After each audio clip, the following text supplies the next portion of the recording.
All right, hello again, everyone. Welcome to our webinar on building digital twin using ProMax Data Exchange with a special focus on reporting process emissions. What is going to be our agenda for today? We are going to talk about uh, a data exchange. So what is actually a data exchange? We are going to be exchanging um, data between a ProMax model and your current operating data in a form coming from some kind of database. And since we are going to be able to make that link, we will create what is sometimes called, in this nice fashion word, digital twin. Now, digital twin wording can mean a lot of things in a different industries, but what we are really going to be talking here about today, we are going to have a model of our facility. We are going to link it to current operating data, and then we will show you how you can really easily update the models to the current data. Now, why is this handy? Imagine that, in your operation, there might be places where instruments are nearly impossible to use, where you cannot just easily measure it. And that's where ProMax can sort of fill in that space. That's where ProMax can become sort of like an online measurement. I'll show you how the models can be easily updated to current data. We will look at how to better understand what happened in history, and I will also show you how you can have ProMax always running and really create the digital twin. But to be able to start with the discussion, we are going to use the example of amine sweetening unit, glycol dehydration unit, and flare system. And so in the beginning of this webinar, I'm just going to go through sort of like an overview of key performance indicators and process emissions for these three processes. Then I'll show you how you can very easily import numbers from Pi, from Aviva, but it could be from another database as well, to ProMax model. I'll show you how you can really easily export variables from ProMax to Excel. Then we'll talk about what are the different options for executing or using the data exchange tool, depending on what do you want to achieve.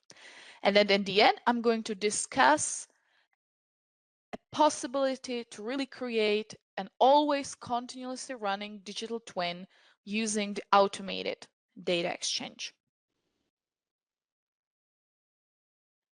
Now, just to get our terminology straight on what are the emissions, I used some abbreviations here, and just to give you a quick explanation, so what it is. HAP, hazardous air pollutant.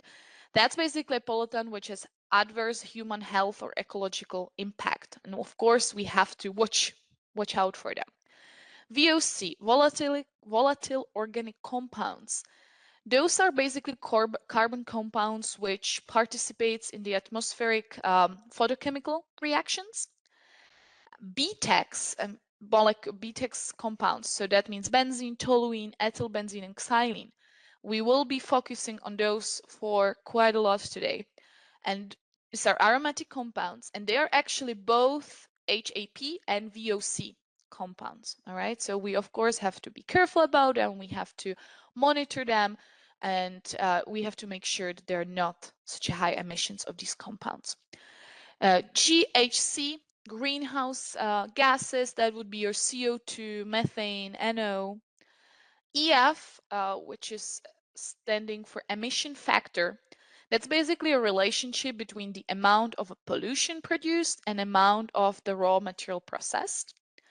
GWP, global warming potential, how much radiation on mass basis components reflect as compared to CO2.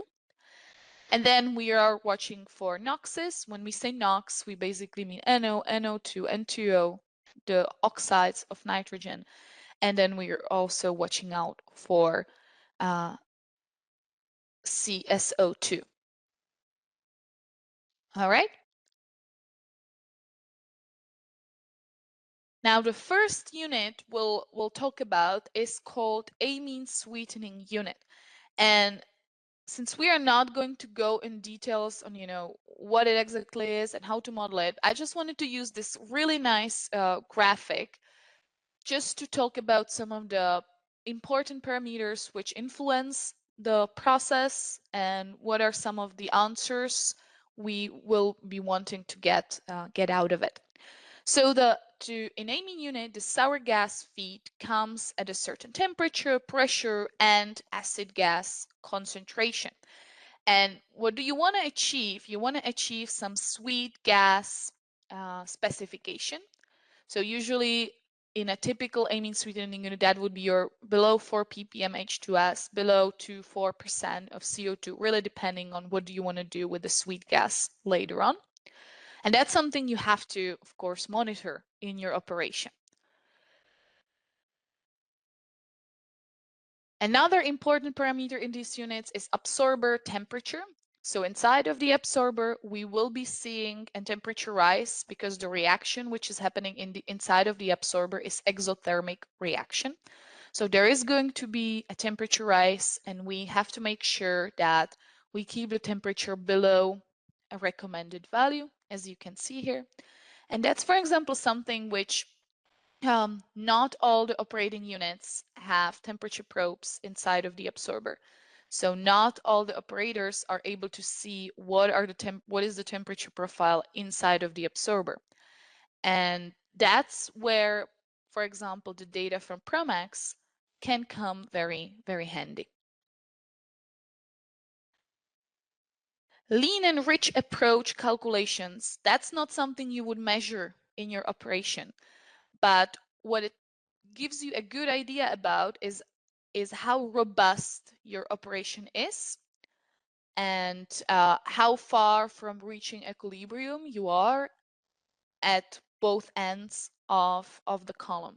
So being able to calculate that for your operating column, and especially if you have any troubles with operation, and then with those operating data, you are able to, using ProMax, calculate the approaches, it might give you a good idea about why is the system not reaching its specification. Lean amine temperature, that would usually be something you would measure in your operating plan. So that's, for example, one of the things we will be using as an import from our data to ProMax model. Loadings, and now loadings, we can have loading both for rich amine and lean amine. Rich loading is basically a ratio between moles of acids per moles of amine. And the rich loading tells you a lot about what is your corrosive potential, what is the potential for corrosivity. And that's again something you don't usually just measure online in your plant, but that's something ProMax can easily calculate for you based on your current operating data. Column flooding, again, that will tell you a lot about your hydraulic limits of the column and where you are currently operating at. And then again, it can be very easily calculated using ProMax.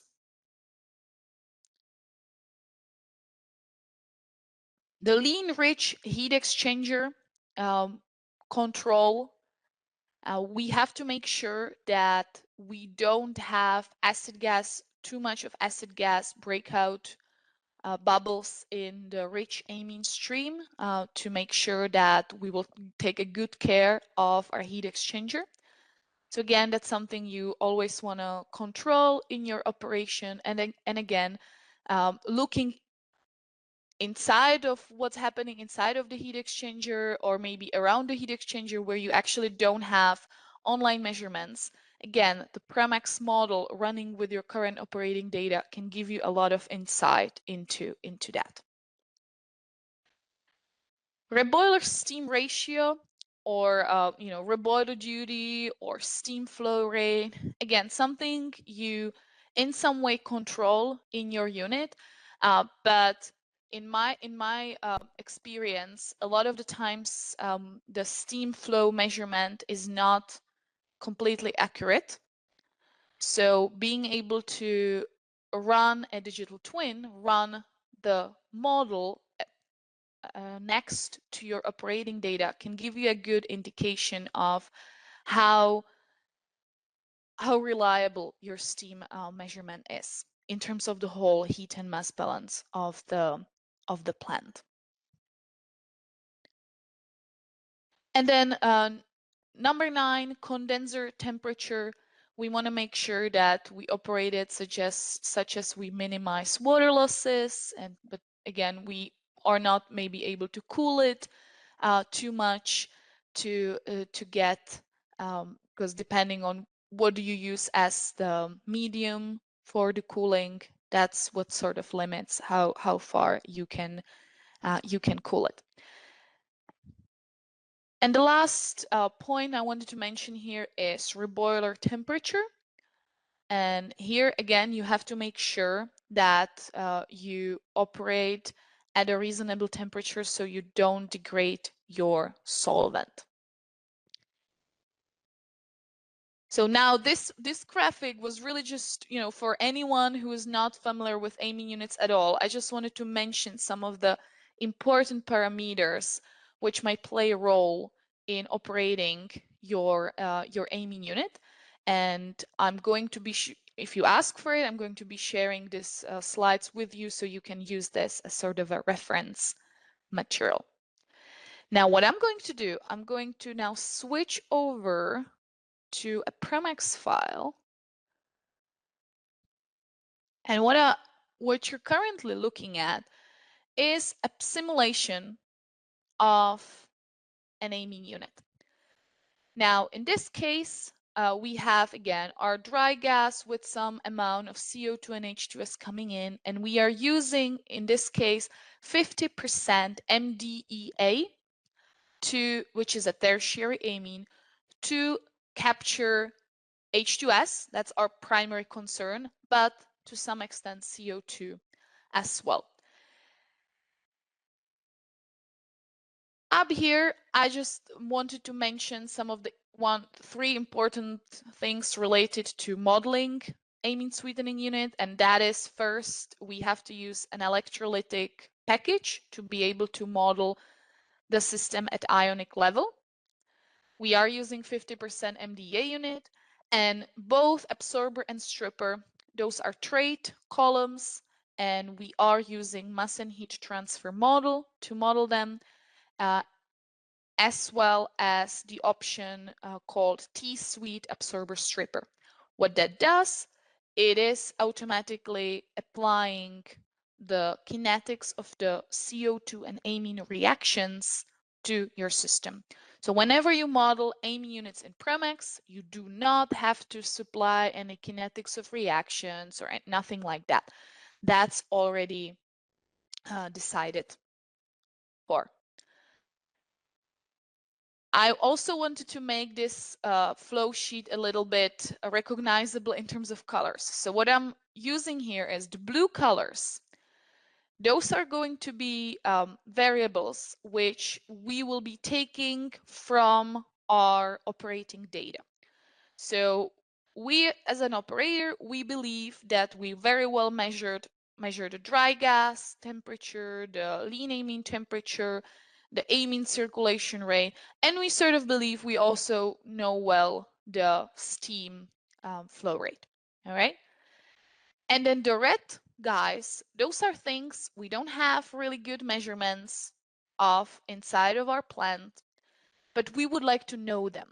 And that's what we will use ProMax to tell us. All right. So the loadings, the rich loading on the rich amine, the lean loading on the lean amine, that's what ProMax is sort of online measuring for us.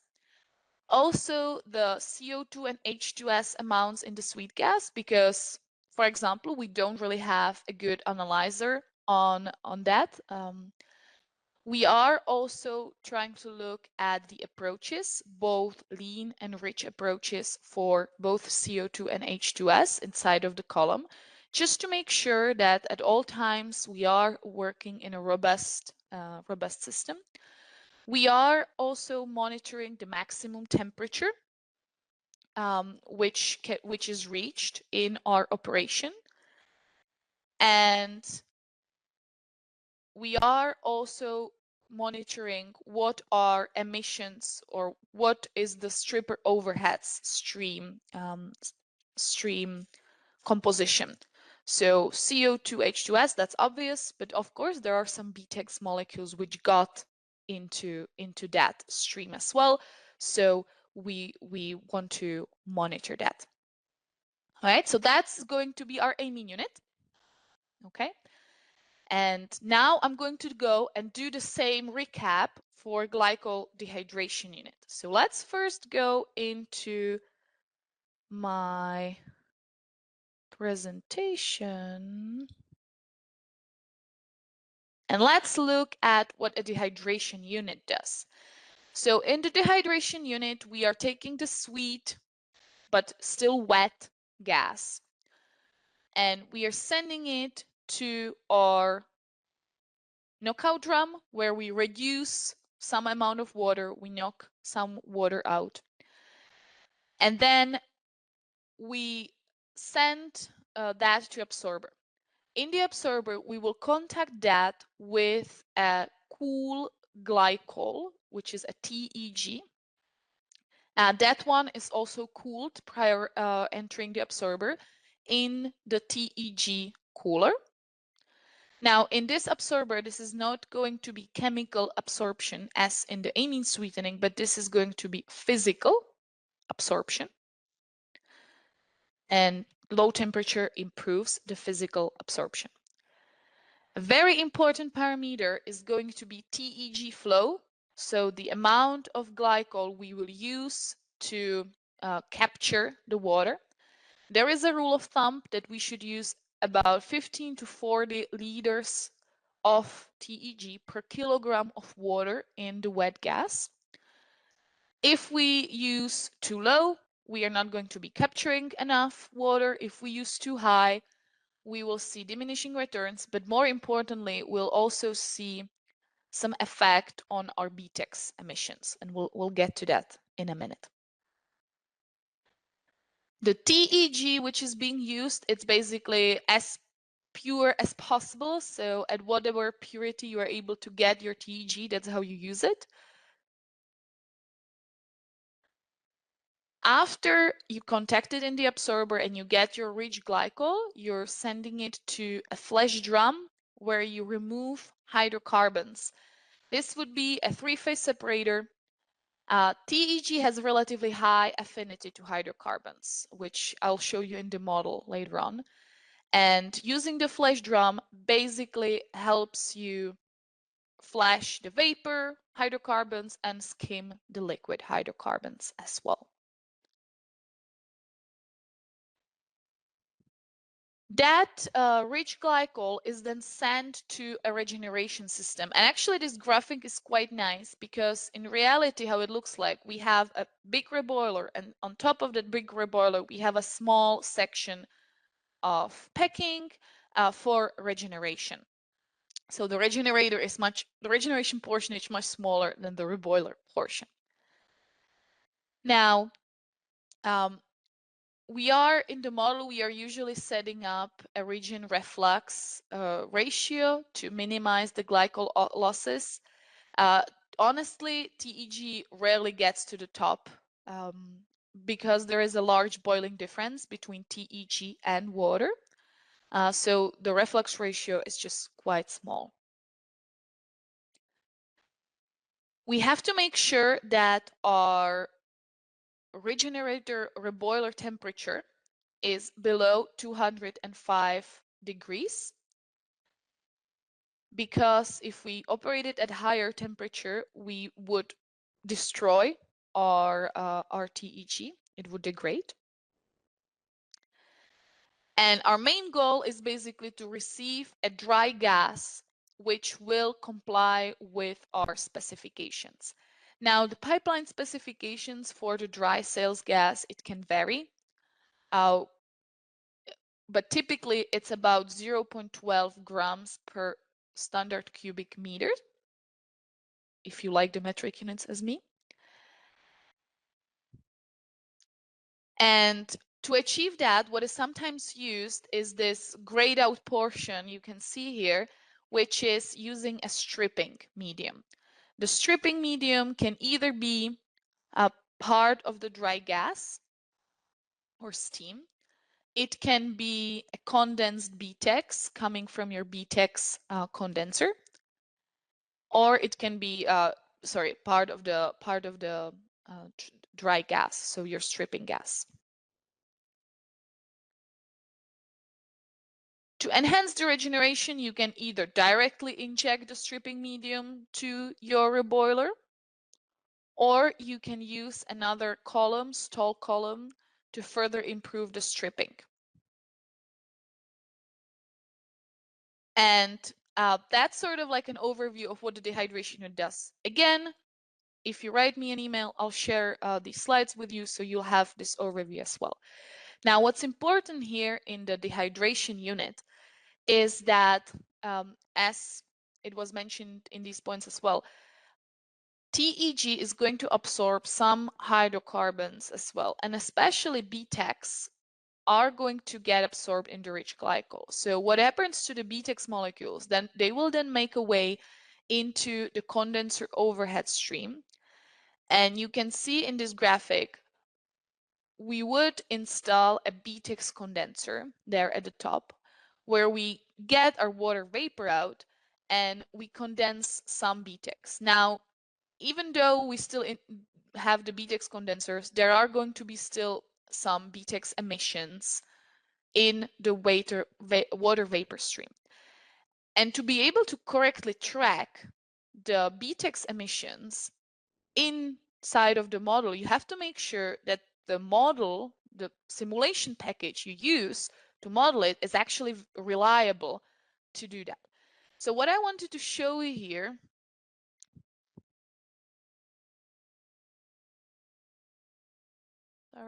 as sort of a proof that ProMax is suitable for that. This is a figure showing comparison between ProMax and data from GPA. This figure was done by a third-party organization, John McCampbell, and it is basically comparing how BTEX is absorbed by TEG. We use Peng-Robinson equation of state in ProMax. Now, please understand that it is our implementation of Peng-Robinson, okay? So it has our own knowledge in it. And using that, we are able to achieve a very good comparison to the experimental values. So ProMax has been widely used to assess BTEX emissions, and a lot of industrial players use ProMax to report their BTEX emissions from TEG unit. Now, again, let's have a look in the model itself. So I'm taking my sweet gas stream and I'm sending it using this cross flow sheet connector to my dehydration flow sheet. Now in my dehydration flow sheet, I don't have to use electrolytic package anymore because I don't have any ionic reactions or nothing like that. But instead of it, I'm just using Peng-Robinson equation of state. As the solvent, we use TEG. We've got, again, trait glycol contactor. Again, we are using mass and heat transfer model to model it. Now, you can see this is a little bit more simplified model than the one presented in the slides, but I think for the purposes of this presentation, this serves well enough. Now, in this particular model, what we are going to do, we are going to be importing from our plant data, we are going to be importing the flow rate, the circulation rate of TEG. So that's why I marked it in blue. And these red values is something we are going to be using ProMax to calculate for us. So ProMax is going to tell us what the water content is It is also going to tell us directly what a solid formation temperature is on that stream. If you wonder how does it tell me that, it is because on the dry gas stream, I can create an analysis called freeze out a hydrate H2O dew point. That analysis can be created on any stream in ProMax. And then when you solve it, it is going to give you the solids formation temperature and the water content value as well. All right, so we can use that. Then I'm monitoring how much water is present in my lean glycol stream. And I'm also monitoring my BTEX emissions. If you wonder how did I get the mass flow sum BTEX number here, how did I sum it up? On any stream in ProMax, what I can do, I can go and first I can go to composition and sort of sum it up myself, right? But I'm lazy. So what I do is I go to analysis, I click add, and I use this composition subset analysis. And then in the component subset, there are multiple options. What do you want to look at? And we discussed what an HAP is, what a greenhouse gas is, what a VOC is. If you select these options, ProMax will automatically select the components which belong into these groups. All right. Right now, I'm interested in BTEX only. That's why ProMax selected these BTEX components.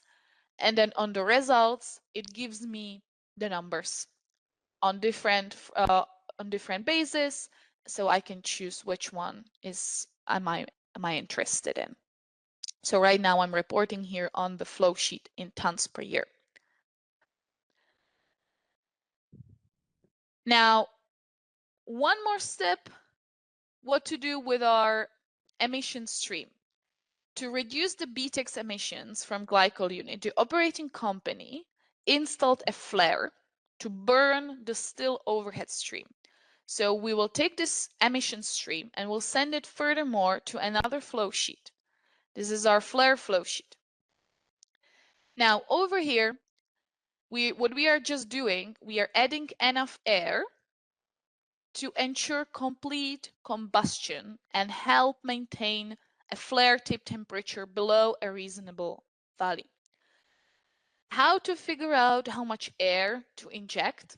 Again, ProMax can help you with that quite nicely using analysis. So on this vapors to flare stream in the analysis, I actually created what we call combustion analysis.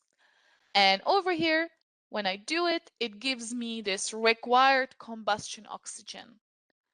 And then what I'm actually doing here, I'm specifying the airflow as to make sure that I have 2.5 times the required oxygen.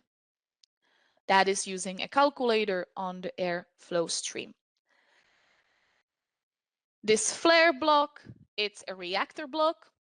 It uses a Gibbs minimization reaction set. Now, I'm not going to go into further more details on how to exactly specify these units. We do have a lot of training materials for all these specific units already placed on our YouTube channel, or your guys are free to attend any of our hands-on trainings. What I want to focus in on here today is actually how to take this model, which I'm happy with, it works nice, how to take it, and how to connect it to operating data. So that's going to be this next step of our webinar. I'm going to go to the slides for a minute to discuss this. Data Exchange Tool is something we released in ProMax 6. And anyone with ProMax installed has access to our data exchange. There are different ways of how to use the data exchange tool. It can help you just with a single click of the execute button, upload the latest data the latest operating data into the model and solve the model. So that's very handy once you make the connection between your ProMax model and you're operating the data model and you just hit execute. It's going to automatically load the data in, execute it, and you can see real time what is happening in your plant. So that's the singular execution option. Historical batch execution is allowing you to look at what was happening in the history. So what was, for example, happening in the last month or in the last year. You can decide to run the model once a day, once an hour, any way you want. And I'll show you how to do it. The third option, it allows you, and that's sort of our ultimate goal, is it allows you to also do a continuous execution. What that means is that it can be programmed that it automatically, without a user interference, runs maybe every hour. So every time, every hour, it looks into your database, it runs the model, and then it can export the data either to Excel, but if you run this continuous execution mode, you can export the data back to your data historian. So ProMax can really become sort of your online measurement for a certain values. The way the data exchange tool can run is either in a conventional desktop mode. Conventional desktop mode is what we all use. I'm using my computer, I'm opening ProMax, and I'm the one clicking and hitting execute, etc. But ultimately, if you are interested especially in the continuous execution, the data exchange tool can also run as a Windows service. And once we get to that point, I'll discuss why that is very, very beneficial. All right. So now let's go and let's go into our model and let's start making the connections. So if you notice up here, we have this data exchange button. Okay. So what I'm going to do, I'm going to click on it. Once I do, it opens this dialog where we will be specifying from where do we want to import the data or export to, what are the variables we want to be exporting or importing, and how often do we want to do it. As always, if there is something new you don't really know inside of ProMax and you want to get a page which is related to that topic, hit F1 on your keyboard and it's going to open a help page related to this topic. So over here, it opened a help page called Data Exchange Dialog. And if I went through it, I would be able to get a description. So what these different parameters are, how to set them up, what do they mean, what to be careful about. So really, there's a lot of information you can get from the help. There is so there is really a lot you can understand here. All right. But now I'll show you. So if you watch carefully, and then if this recording is available, this is also going to be sort of like your manual on how to do that.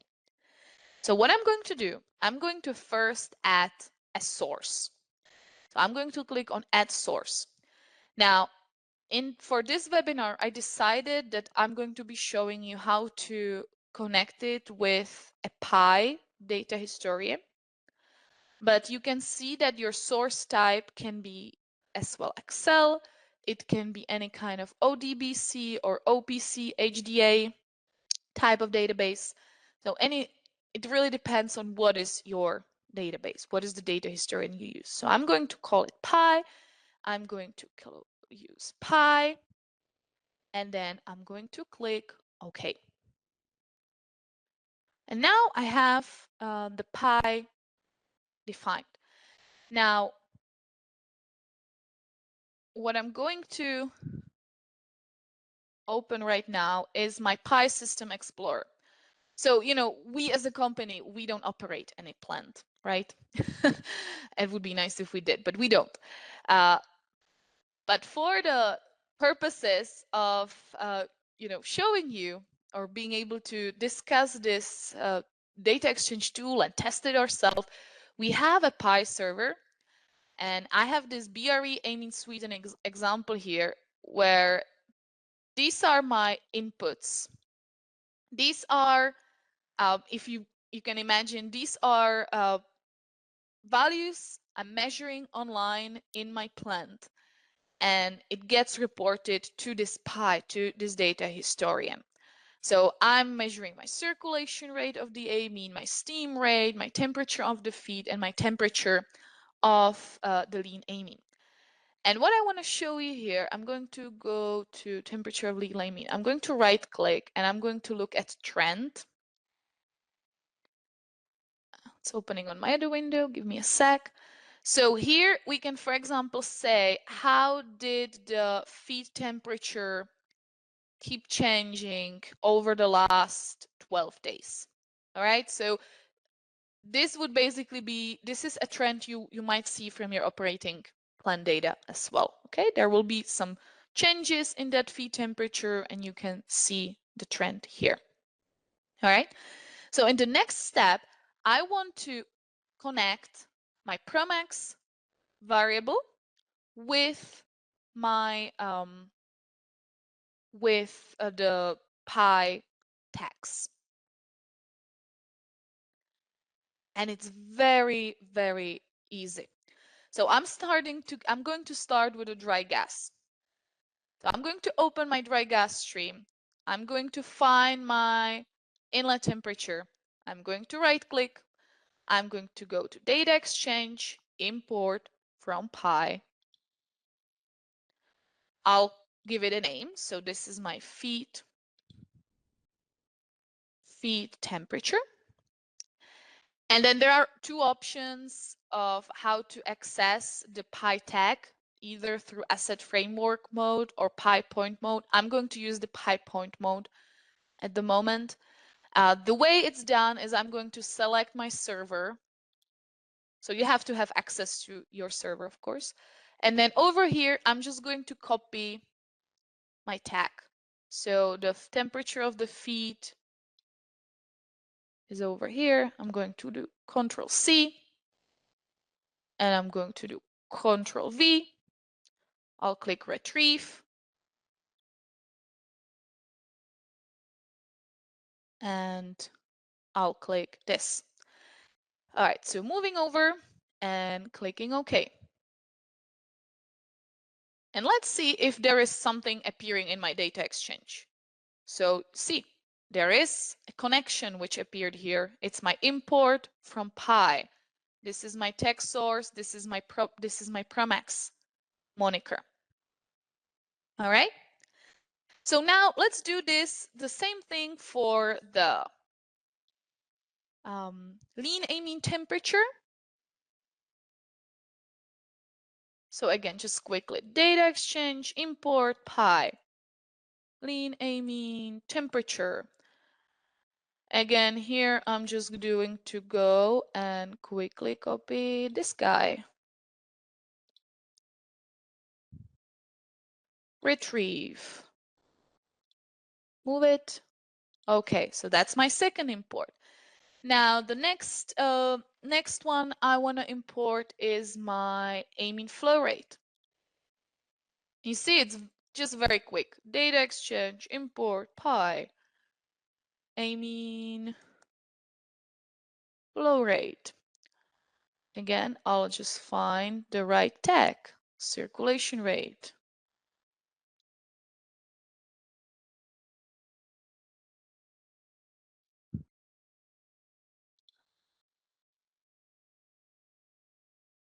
Click OK. And one last on this flow sheet is going to be my steam flow rate. Let me just move this over so I don't have to over click all the time. So my steam flow rate. data exchange, import pi.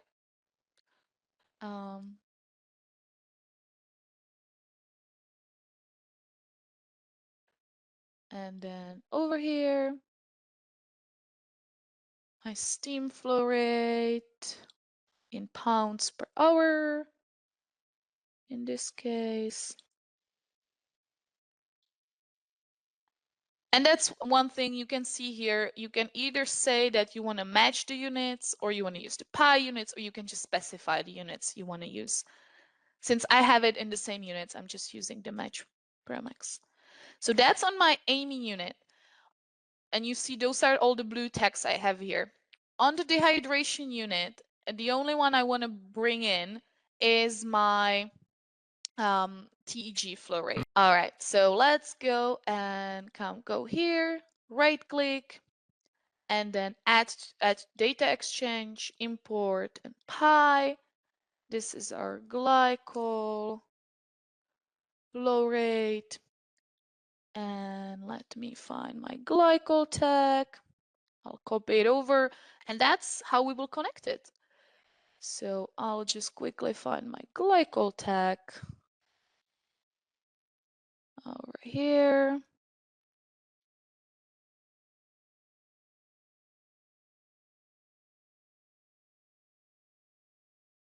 And okay. So now if I go to my data exchange, what I can see here, I can see that I've got one source, which is pi. I get 1, 2, 3, 4, 5 imports from pi.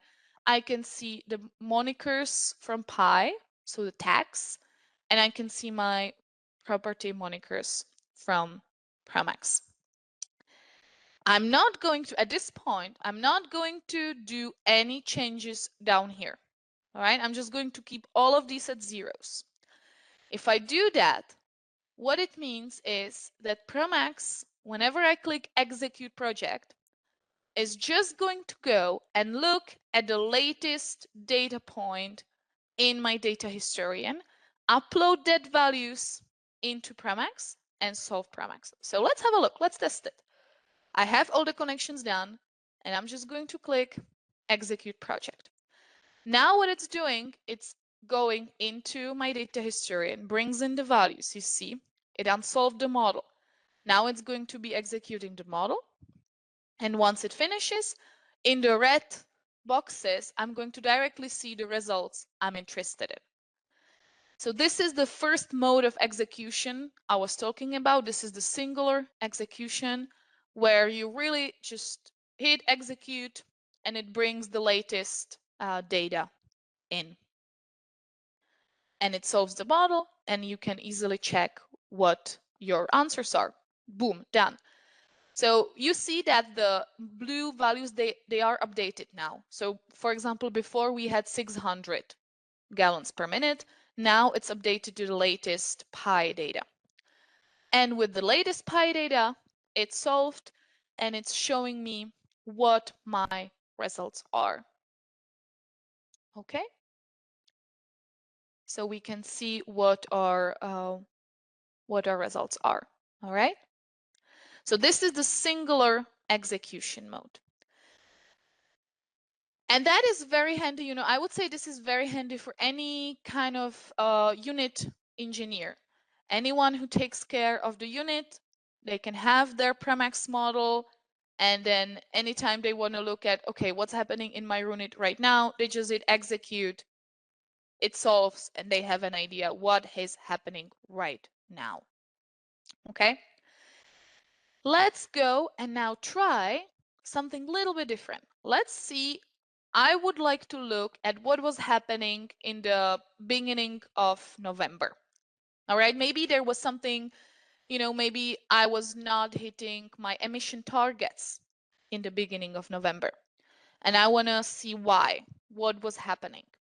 So I'm going to try and set historical runs.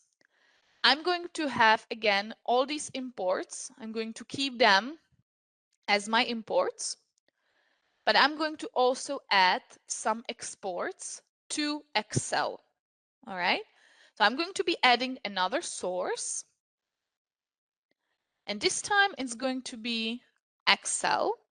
So my source is going to be Excel. I'll click OK.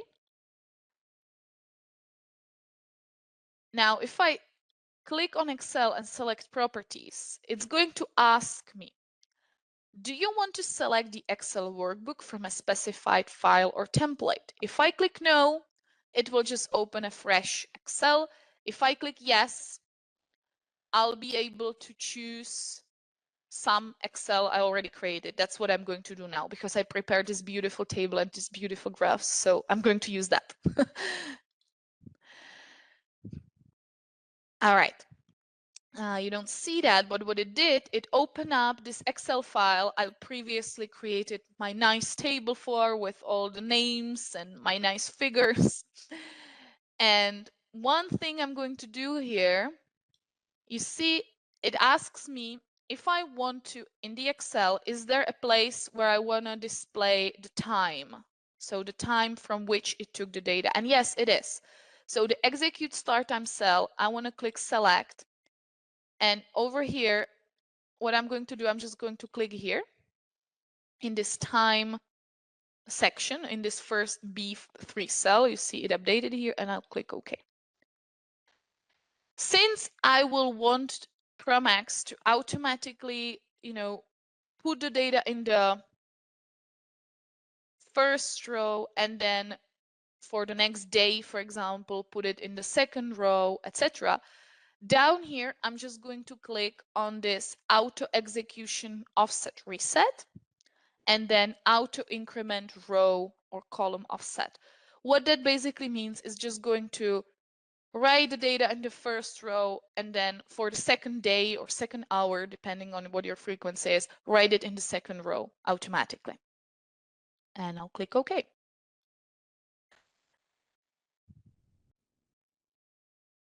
All right, now let's go and add the outputs, add the exports. So imports are done, and I want to add some exports. And I'm not going to be adding all of these red ones. That would take a lot of time. I'm just going to be adding the ones I wrote here. So what I want to export to Excel, I want to actually export there the amine circulation rate. So even though that's an import from Pi, I want to also have it exported the number to Excel. So just so I can see it nicely in context. All right. So let's do that. Then I want to do CO2 sweet gas, H2S sweet gas, loadings, flow rate, water content, etc. For this purpose, what I'm going to do, I'm going to just move this table over to my other screen. All right. So it didn't disappear. It's just on my other screen. And let's go do it. And very quickly, amine circulation rate. Let's find it. Right click, data exchange. Now export to Excel. But you see there is also the option to export it to Pi. So that's something you can also do. You can have a new Pi tag created in your data historian where you will be logging the results from ProMax simulations. But this time I want to have Excel. This is going to be my amine flow. Over here, I'm just going to navigate to the right C3. Okay, I'm going to match ProMax units, but I could again change it and I'll click OK. Second one, I'm reporting CO2 sweet gas, composition, CO2, right click, data exchange. Now here I have two options, either export or export item.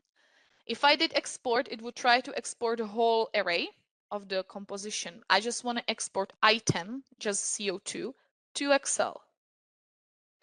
I want to do CO2, sweet gas. I'm going to select the cell. And then in here, I don't want to match ProMax because in ProMax, it's now in ppm. For CO2, I actually want to use percentages. So I'll do specified percentages and OK. Then I want to do H2S. Export item, Excel. So you see it's pretty fast to do it. And I mean, once you do it in a file, it's not going to disappear from the file, okay? So it keeps that information. H2S sweet gas. Now, rich loading. Where do I have my rich loading? Rich loading is something ProMax calculates using an analysis. Data exchange, export, Excel. So this one is my rich loading. I'm going to choose the right cell. Click OK. There are no units, right? It's unitless. And OK. Next one is lean loading. Again, in the analysis, this is where I've got it. Data exchange, export, Excel.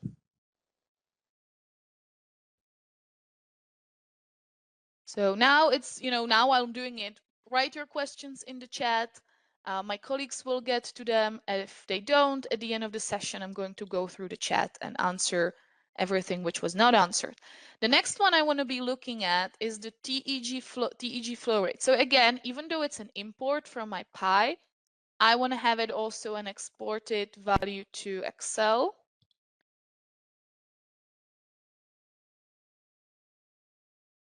Just to have it complete in the table. And the few last ones, water content of the dry gas.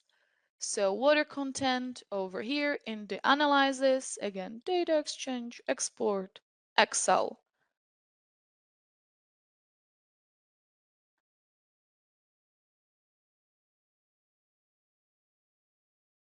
And then match ProMax units, click OK. And what else did I put in my table? I also put here emissions. So BTEX emissions over here. So that will be in my analysis, results. I might be looking at ton and kilograms per hour. Actually, in my table, I decided I want to have it in kilograms per hour. So let's do that. So I'm going to do right click, data exchange, export, Excel.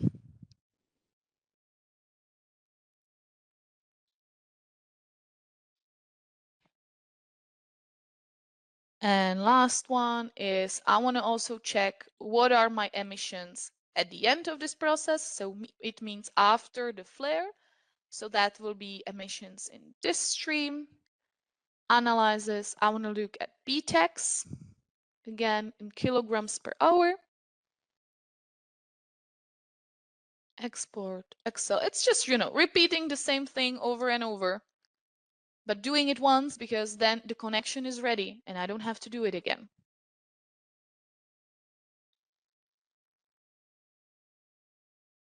And the last one I want to also report is NOx emissions, because as we were burning the vapors to flare, we created some NOx. So I want to look at NOx, which is a sum of NO, NO2, N2O. And I want to look at results, again in kilograms per hour. And right-clicking, data exchange, export, Excel.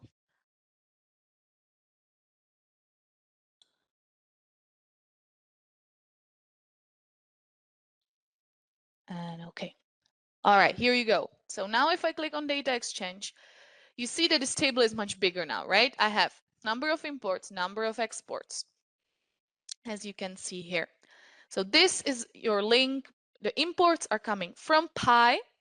The exports are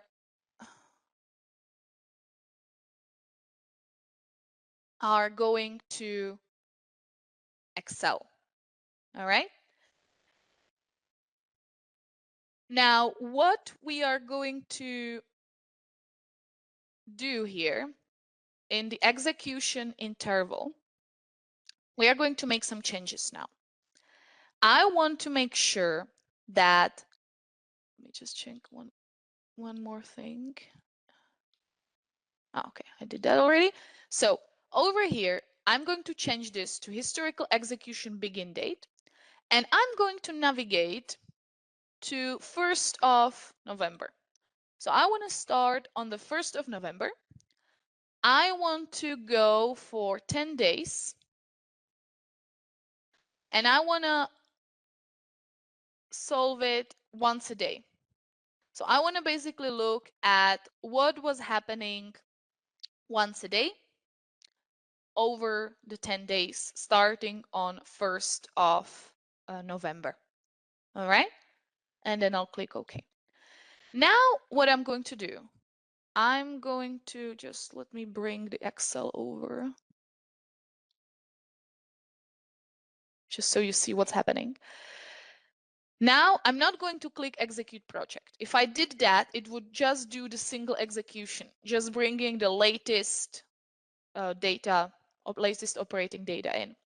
What I'm going to do instead, I'm going to go to this arrow and I'm going to click auto execute. What it does, it brings in the data from the 1st of November. It's running the simulation. Once it finishes the simulation, it is going to output or export the results to my Excel for the 1st of November. Then it will go to 2nd of November. Bring the data from 2nd of November and bring the data from 2nd of November and then export the data to the Excel. All right, and it does that automatically. Right now, I really set it up just for 10 days, once a day. You could look at historical runs. You could look at, 24 hours, run it every hour. You could look at a month, running every day, running every hour, really depending on, what do you want to do? Now, I think that there will already be some data points. Yes. So you see that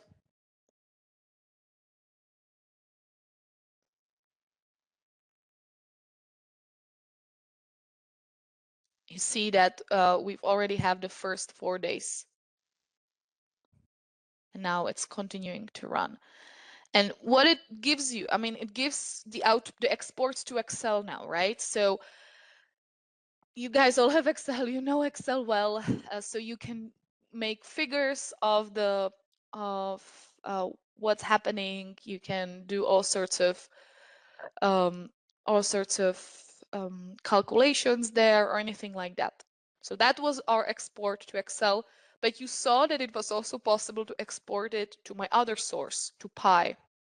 So really what you could do, you could, have a new tag created in your database and just export it there. All right. So that's how we can get, and you see this is the time. So right now it took it at 11 a.m. Yeah. All right, and you see that I've got, and once it finishes, we'll discuss some trends we can see there. But I hope that you guys understand the value of this. It's really giving you a possibility to do historical runs. And again, as for the single execution, these historical runs, that's something anyone with a normal ProMax license can do. All right, so all of you just using ProMax license, the way you usually are, you can run these historical runs. You can export to Excel as much as you like. All right. And we've got our trends reported here. We don't really need the full 10 days just to discuss a bit of the trends. So let's have a look at, for example, all right, so you can see, for example, the change between run number 1 and run number 4. All right. So we see that, in run number 1, we were at 0.6 ppm. We've got higher loading, And that's because our amine circulation rate was 530, while on the 4th of November, we've got lower loading, we've got and because of our amine circulation rate being higher. But we also, I didn't report it here. It would probably be good to report it for the whole picture. We should also look at the trend of the steam flow rate, because the steam flow rate obviously has an effect on the whole behavior as well. All right. If we look at the TEG portion, for example, if we look at comparing, I mean, there is not much difference between the TEG flow rate here in these data, but you can see that the water content aligns with how the TEG flow rate changes. All right. So any trends like this, they're possibly viewed using the historical runs.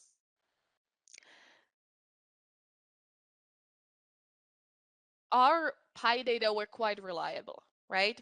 Um, it looked like anytime it brought a number in, the model was able to solve. It was reasonable numbers. The temperature were within reasonable numbers. The flows were reasonable numbers. It looked like our measurements, our data were good, were reliable.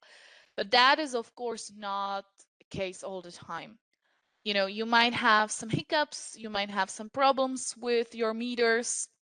So it might be that using the data exchange, you will try to go and pick a number in the data historian, but there will either be no number at the time or there will be some nonsense number. Like, for example, it will tell you that the temperature of the dry gas is 100 degrees Celsius or something like that, you know, some nonsense. So what you can do in the data exchange, there is this option to set up limits.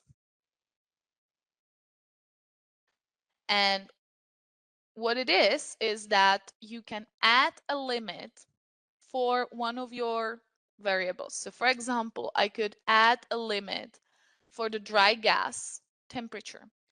And what I could say is that I know that realistically, this temperature is always going to be between 20 and I don't know, 50. And that if it's anything outside of that, that's a nonsense measurement.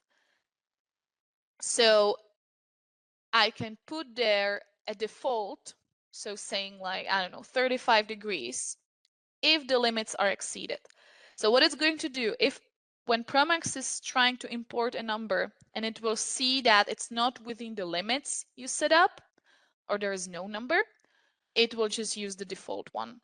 And that way you don't have wasted data, because all the other measurements might be correct for the timestamp, just this 1 meter was wrong. So you want to make sure that it still converges and you still get your results in. All right, so you can set up limits.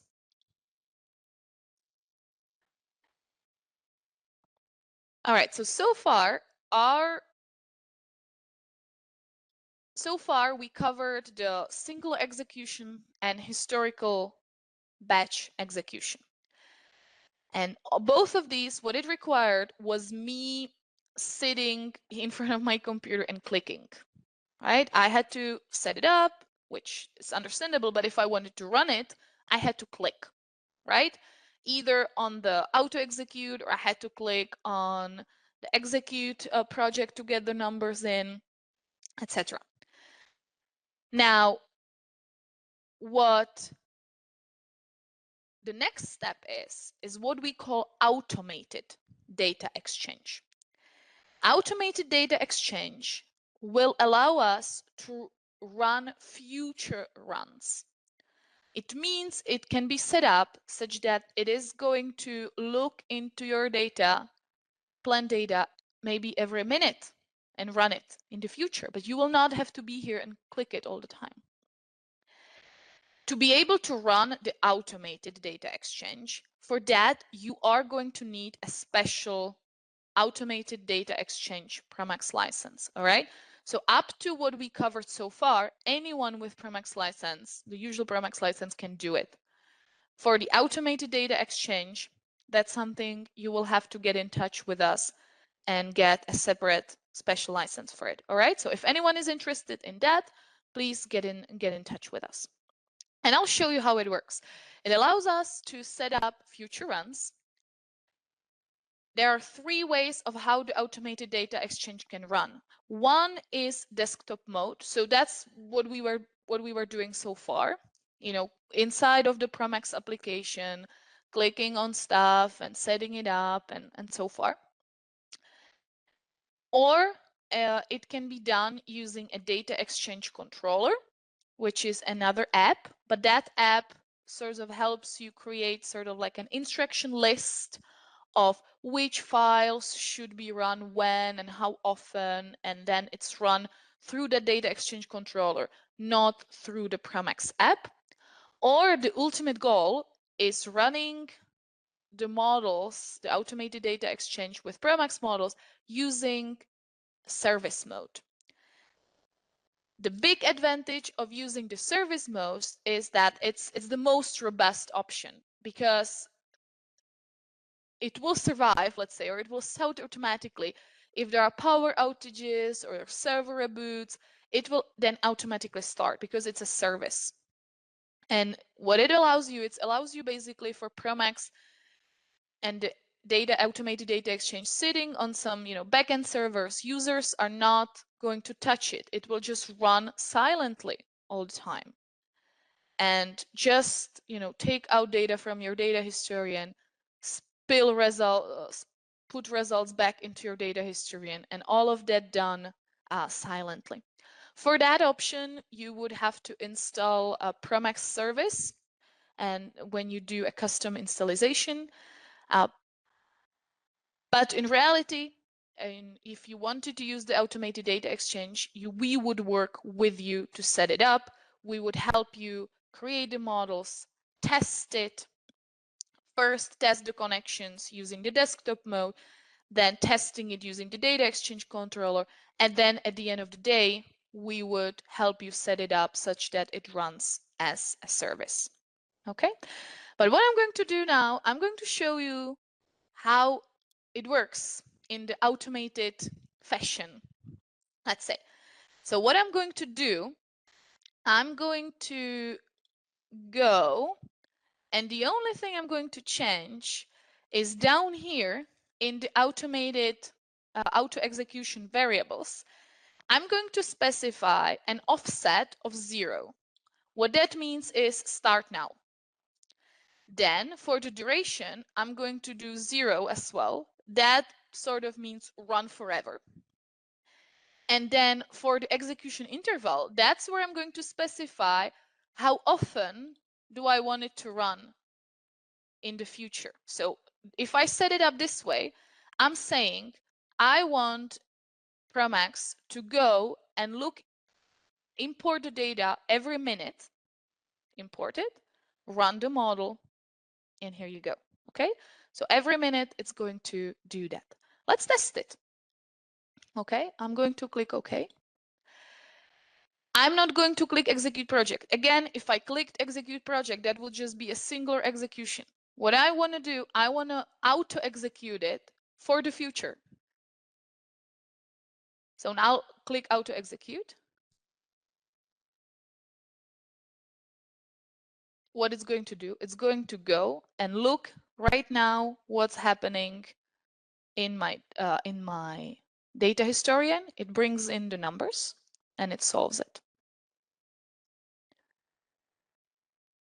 So we'll see how, and then without me clicking anywhere, it will start again after a minute.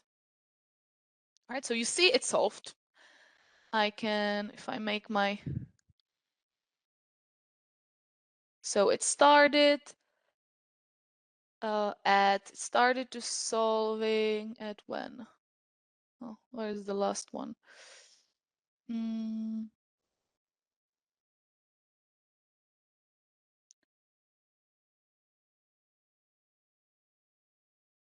11:18:45. All right, so that's when it started. And now it should start again at 11:19:45. And here you go. 11:19:45, and it automatically, without me doing anything, started. All right, so that's what the automated data exchange is. I do have access to the special license, so that's why I'm able to do this for future runs, but you see it's running automatically. And it will do that until I hit stop. Okay, so again, you see it did it, it solved it. And then again at 11:12:20:45, it will start again without me doing anything. So this is the desktop mode. And as I said, that's how we would initially test the connections, test that your uh, automatic data exchange ProMax license works. And then we would work with you to move you to the next step. And really the final goal is to have everything running silently and just really being like your online measurement for you. And that's the ultimate digital twin.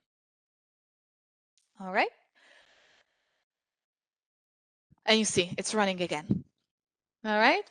And I'm going to stop auto execution because I don't need it anymore. Okay. So that's how the data exchange works. That's how you can have it running either again in the singular execution, historical batch execution, or the continuous automated data execution. There is one more thing I would like to show you in terms of data exchange. And I personally love that. And that is that the data exchange can be used together with our optimization tool. So I'm going to open a completely different model now. And once I open it, I'll move it over so you guys can see it. And in that model, I have a data exchange set up. In that case, I actually have it just set up with Excel. I don't have it connected to Pi. And I also, okay, let me, all right, here we go. So in this model, this is a very simple model of a compression station. So we've got our feed coming in, we have 2 stages of compression.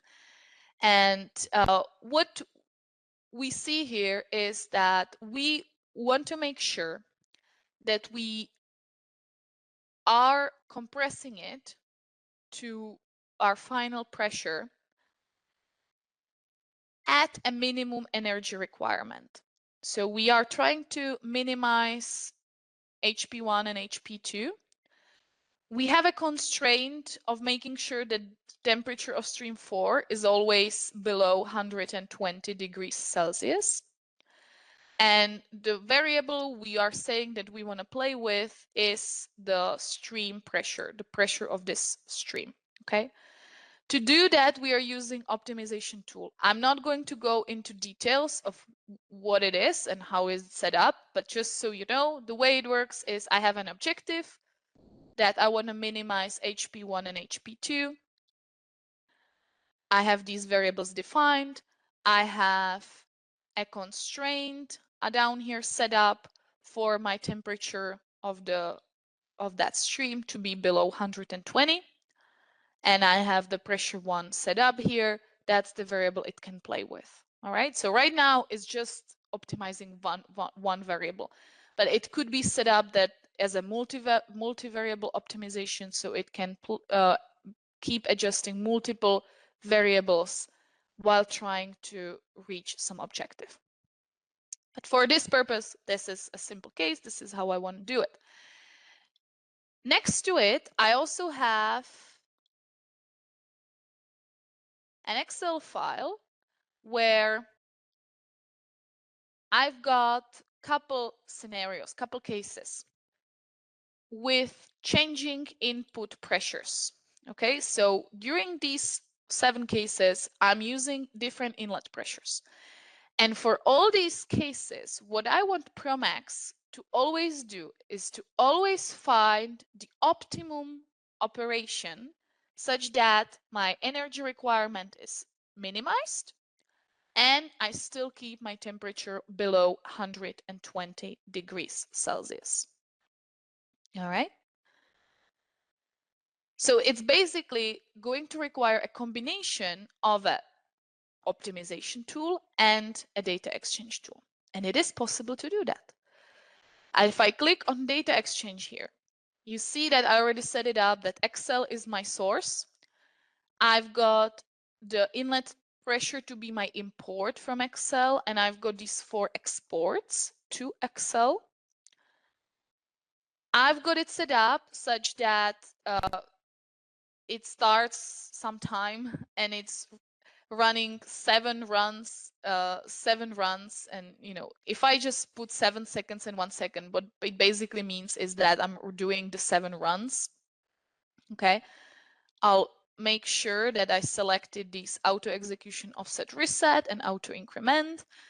I'm not going to be displaying any time. I'm not really importing it from a Pi data historian. I'm really just doing 7 cases from Excel. All right. Now, if I go to this arrow here, there is this option called optimization tool engaged. That's what I want to select. Okay.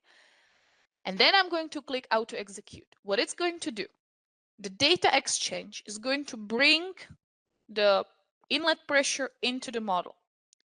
Then the optimization tool is going to take care of optimizing the model. Once it is optimized, the data exchange is going to export the results back into my Excel. And then it goes to the second row. Okay? So let's do that. I clicked auto execute. Now my feed temperature is 3.5 bar G because that was my first case. Now the optimization tool is running. It's trying to optimize it to minimize the energy, but to still keep the temperature at a reasonable value below the 120 degrees. Once it calls it optimized, it will then put the results into Excel. And you see now it's already running the second case, importing 4 bar G, running optimization, exporting variables. So having this ability to link these two together gives you a really big value, because what you can do, you can bring data from your data historian, or you can just bring your current operating data in, and then have the optimization tool tell you what the right valve opening should be, for example, or what what the right compression ratio should be to achieve something. So really, it can give you sort of ideas on how to right now improve your operation to get to an optimum operation. And if I look into the Excel, I can see that it's populating the answers. I can see that it's really trying to keep my temperature below the 120 degrees. And it's trying to minimize the energy requirement.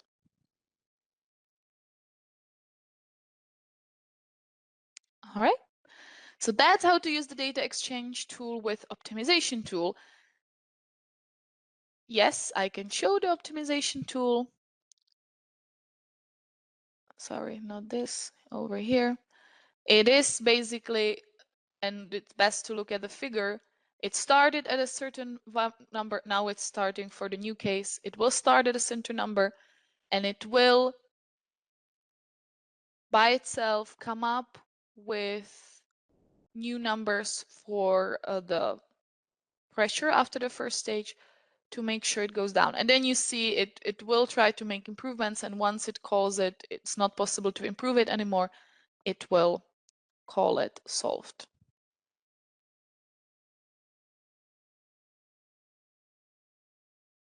All right, and I guess that's done. So I can see in my table, how does it change? For the optimization tool itself, we do have a webinar recording already on our website. So if you want to learn on how to do it, you can. ProMax help page is also very well written. One, just a quick taste of what a more complicated optimization tool can look like. We've got a optimization tool here set up for a mixed refrigerant. And let me open that one just to show you that really we can have multiple variables. You see, there are a number of variables which are being optimized. There are a number of constraints which are being optimized. And again, we have an objective of specifying or minimizing the total power. Again, this file is something I can share with you. So everyone who is interested in receiving sort of like a package of the materials from this webinar, send me an email and I'll be happy to send them to you. Which brings me to my last slide, and that's our support and trainings. So as I said, my name is Katerina. I'm the one in the bottom left picture. I'm currently leading our European office, and next to me you can see photos of our European team. So we have Philip, Christian, Adriana, and Adela in our European office right now, and you guys are welcome to get in touch with us anytime. You're also welcome to get in touch with directly with our support team at supportbre.com or with your respective consulting engineer. So if you're, for example, in Asia or in Middle East, you have your own consulting engineer you can get in touch with, and please don't forget there are example projects in our library. There are example projects for sustainability processes, for any kind of gas processing. There are also example projects for the optimization tool and data exchange tool. The ProMax help is very well written. We do have the tutorial videos either on our website or on YouTube, and hopefully this video is also going to get there. We publish technical articles on our website. We teach free trainings. So this webinar was free. We do also have hands-on trainings.